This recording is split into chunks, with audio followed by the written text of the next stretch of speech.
Olá, colegas, tudo bem? Nesse vídeo eu vou falar sobre a proposta que a Unicamp está fazendo à Fundep, na chamada pública de projetos estratégicos. Nessa chamada, por Rota 2030, nós desejamos criar um centro multiusuário de manufatura, validação e certificação de baterias. Eu sou o Hudson Zanin, eu sou docente na Faculdade de Engenharia Elétrica e Computação e sou especialista no desenvolvimento de tecnologias chaves da transição energética. Nós desenvolvemos aqui baterias, supercapacitores, entre outras tecnologias importantes. Esse centro ele vem num momento muito especial. As baterias, elas têm um papel fundamental na transição energética. Elas são a forma mais econômica e viável de compactar energia, armazenando-a e devolvendo ela no momento oportuno. É uma forma muito eficiente de fazê-la. 95% de eficiência é normal nesse tipo de baterias avançadas. Acontece que o Brasil tem nenhuma dessas fábricas ainda consolidadas de células individuais. Então é muito importante, uma questão de soberania nacional, eu espero mostrar isso ao longo do vídeo, o desenvolvimento dessas tecnologias. A Unicamp, então, busca ocupar esse espaço e, junto com outras ICTs, a Federal do Vale do Jequitinhonha, a Universidade Federal de Viçosa, assim como outras parceiras, como o Inmetro, o INPE, outras ICTs do Senai, CETENANO, CPQD, devemos fazer um grande núcleo da academia para trabalhar junto com as empresas. Esse aqui é um conjunto de empresas que entregou a carta de anuência até a gravação desse vídeo. Outras empresas serão incorporadas ainda antes da submissão e outras ao longo do projeto, se a Fundep autorizar e caso essa proposta seja aceita.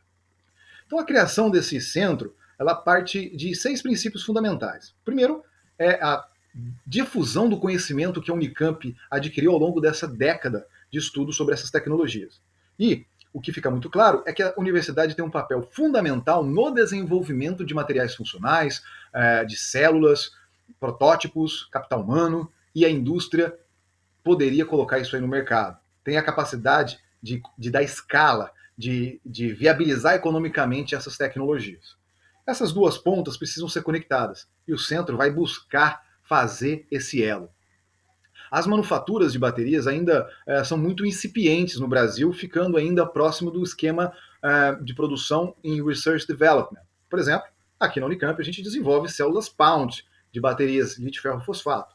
Claro que são baterias ainda no nível de protótipos, que precisam ser muito aprimoradas para chegarem ainda no nível de produto. Então, nesse projeto aqui, a ideia é que a gente faça esse desenvolvimento, desenvolva processos que vão permitir aumento da capacidade, da densidade de potência, da densidade de energia dessas células individuais para diferentes químicas de bateria estratégica, LFP, NCM, baterias de sódio, tá? Que são os materiais que são mais valiosos dentro desse sistema.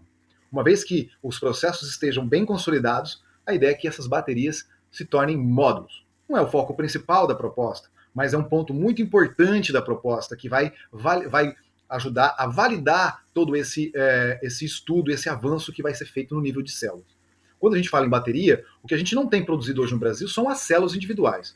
Temos, sim, vários desenvolvimentos no nível de módulo e PEC. Então, a gente busca ocupar esse lacuna. Embora tudo seja chamado de bateria, o ponto aqui a ser colocado em destaque é que 90% desse projeto é focado em fazer células de altíssima qualidade. E para isso, nós vamos fazer processos de análise desses dispositivos ao longo da produção, análises elétricas, térmicos, vibracionais, mecânicos, né, para ter essa validação e certificação. Para isso, vamos buscar acreditar os nossos laboratórios nas ISOs. Então, por quê? Da onde vem esse problema das baterias? Primeiro que as baterias elas são muito pesadas quando a gente pensa num veículo, por exemplo, veículo elétrico, que está aí sempre em destaque.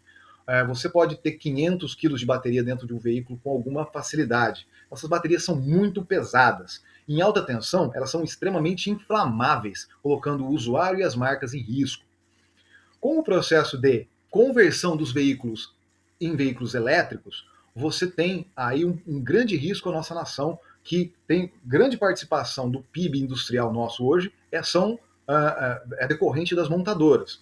E essa indústria pode se desfazer. Isso é muito ruim para a nossa nação. O que a gente quer é reindustrializar o Brasil e não desindustrializar. Então, precisamos trabalhar com a questão da transição energética do ponto de vista ambiental, encontrar a solução com a menor pegada de carbono e a viabilidade econômica e também social, para que haja uma sinergia entre tudo. Acontece que o veículo elétrico ele é vendido como o salvador da pátria e a gente tem muitos problemas quanto a isso. Eu não vou entrar a fundo na questão para a gente não desviar o foco, mas adianto que as baterias que são produzidas em outras localidades, por exemplo, a China, a Coreia, Japão, elas têm uma altíssima pegada de carbono, principalmente as que são feitas na China. A China, a Ásia, né, domina 85% do mercado. Como a China é a maior produtora, então você tem uma bateria que é feita numa matriz elétrica à base de queima de carvão. Não é só a eletricidade utilizada na produção da bateria que representa 60% das emissões de CO2 da bateria, mas todo o processo de extração do minério, transporte do minério em caminhões, trens, navio até a China, refino desses materiais para depois produzir as baterias. Então a bateria, no final das contas, ela tem uma pegada de carbono muito alta. A gente entende o movimento internacional que tenta descarbonizar as matrizes europeia, americana, asiática, que tem uma grande pegada de CO2 para produção de energia, para transporte e para aquecimento. A realidade das emissões do Brasil não tem nada a ver com isso. Nós emitimos CO2 no desmatamento, no manejo de terra e na queima de combustível a diesel. Então, são essas três frentes que a gente tem que atacar. Como é que as baterias podem ajudar nesse ambiente? No desmatamento. A China, a Coreia, esses produtores de baterias não oferecem baterias para a gente colocar nos nossos satélites, para mapear, policiar, punir quem faz o desmatamento ilegal. Por quê? Porque essas baterias podem ser usadas no mesmo satélite que vai ser usado para defesa. Então, a gente tem muita dificuldade de ter acesso a essas baterias de qualidade para colocar no satélite, uma bateria que dura muito, uma bateria que tem uma alta capacidade. Manejo de terra e combustível, diesel, né? Esses maquinários pesados, eles podem ser todos eletrificados e substituir o diesel, que hoje nós importamos parte e é um grande vilão das emissões. Como é que a bateria pode atuar nesse cenário? As baterias podem trabalhar em sistemas híbridos, por exemplo, a gente pode substituir o diesel por biogás, que pode queimar diretamente, mas se a gente quiser aumentar a eficiência desse processo de queima, né, num veículo a combustão, a gente pode ainda trabalhar com sistemas híbridos, onde a bateria é fundamental para que trabalhe em conjunto com células combustíveis. Tudo isso aí envolve muito know-how, envolve desenvolvimento de capital humano, envolve regulamentação.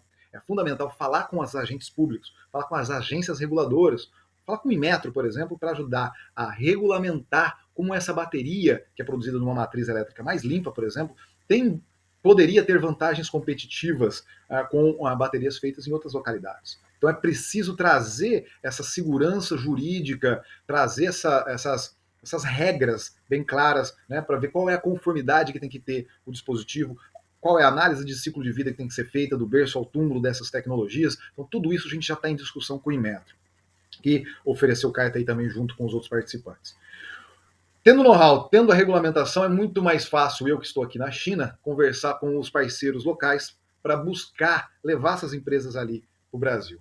É fundamental na conversa que eu tenho com eles que haja esse know-how, pessoas que saibam manter os equipamentos funcionando, saibam de eletroquímica, entenda das tecnologias e, claro, com apoio, com uma segurança que vai trocar o governo e a tecnologia ainda vai continuar podendo ter vantagens competitivas. Ou seja, traz bancabilidade para quem quer investir o recurso para produzir a bateria localmente, traz bancabilidade para quem vai financiar uma bateria num sistema, por exemplo, de geração distribuída, que tem célula solar, baterias, você vai confiar que a bateria vai durar 15, 20 anos. Tá? Então tudo isso aí, esse passaporte de bateria que a gente está querendo criar aqui, ele vai estar alinhado com esse tripé know-how, regulamentação, bancabilidade. Para que todo esse desenvolvimento seja possível, a Unicamp vai oferecer um espaço novo, onde a gente vai poder decomissionar os laboratórios nossos atuais e montar nessa nova localidade. Essa nova localidade vai contar com vários equipamentos que já temos, outros que vamos comprar em outros projetos e os que iremos comprar aqui. Os equipamentos que vamos comprar aqui vai nos ajudar a trazer a maior confiabilidade às células que iremos desenvolver, ou seja, as células vão ser muito mais parecidas e duradouras.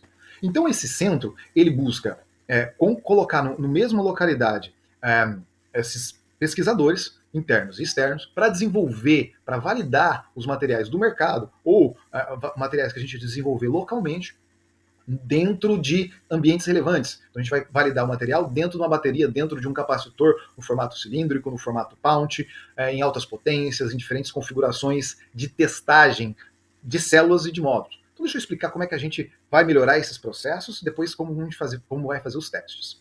Então esse centro ele vai desenvolver novos materiais, vai aprimorar materiais que já estão no mercado e também vai validar vários materiais que parceiros nossos do mercado, né, da nossa cadeia de fornecedor local, poderão ter interesse em aplicar em baterias. Ou seja, nós vamos produzir com esses materiais tintas e eletrodos e analisar dentro de ambientes relevantes, ou seja, dentro da célula, pound, das células cilíndricas e assim por diante. Vou mostrar um pouquinho de como a gente vai fazer isso.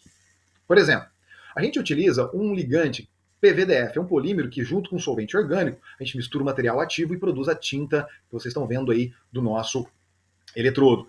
Esse material pode ser substituído, esse ligante, o PVDF, pode ser substituído pelo CMC, que é um polímero à base de água, que ele é solúvel em água. Então você consegue fazer uma tinta muito mais ecológica aqui. Acontece que esses processos são muito intensivos no que se refere a uso de energia para secagem. Então a gente vai buscar também o desenvolvimento de polímeros que não utilizam esses solventes, polímeros que são ativados pelo calor, tá?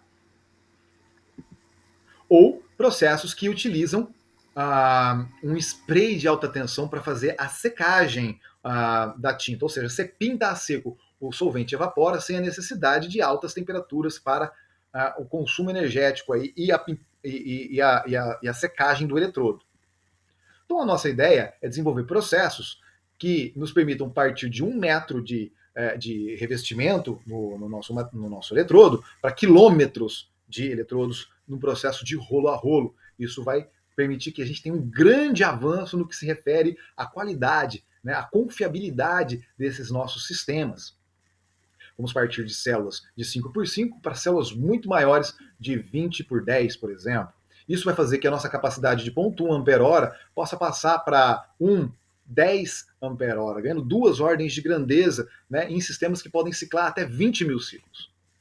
Então, para fazer esse desenvolvimento, para o estudo do eletrodo, do eletrólito, a gente começa nas células moedas, vamos desenvolver inúmeras dessas células, vamos fazer em duplicata, triplicata, e depois passar esse desenvolvimento para células maiores, do tipo pouch e cilíndrica, para 1 a 10 ampere-hora. As que melhores funcionarem vão para os módulos.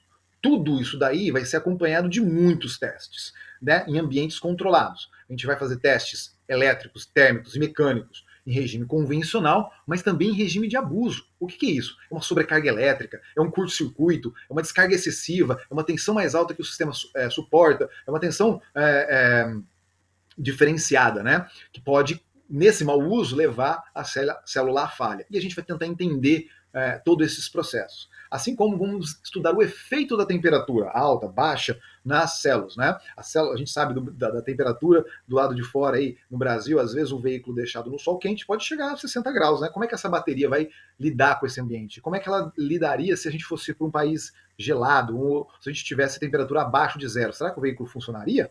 Como é que funcionaria se houvesse uma colisão? Como é que funcionaria se a gente colocasse ela no foguete e ela tivesse que lidar com, sei lá, 10 G de pressão?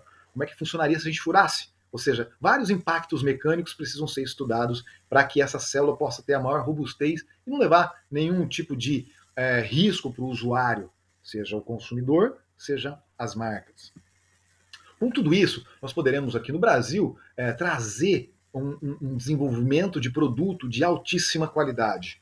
Tá? Testando as células, testando módulos e aí pensando na evolução dos PECs para o próximo momento. Eu sou o Hudson Zanin, me coloco à disposição para maiores discussão. Hoje, eu gravo esse vídeo aqui da China, onde eu vim discutir com a KTL, com a BYD, com a Ryzen, com empresas aqui do setor de baterias, supercapacitores, como é que a gente poderia levar essas tecnologias para o Brasil. Fica muito claro que há um grande interesse deles nessa colaboração, né? E eu acredito que o Brasil tem muito a ganhar com todo esse desenvolvimento. É isso, o centro pode ajudar a linkar a academia e as indústrias num grande e importante desenvolvimento para o Brasil, que são as baterias. Muito obrigado.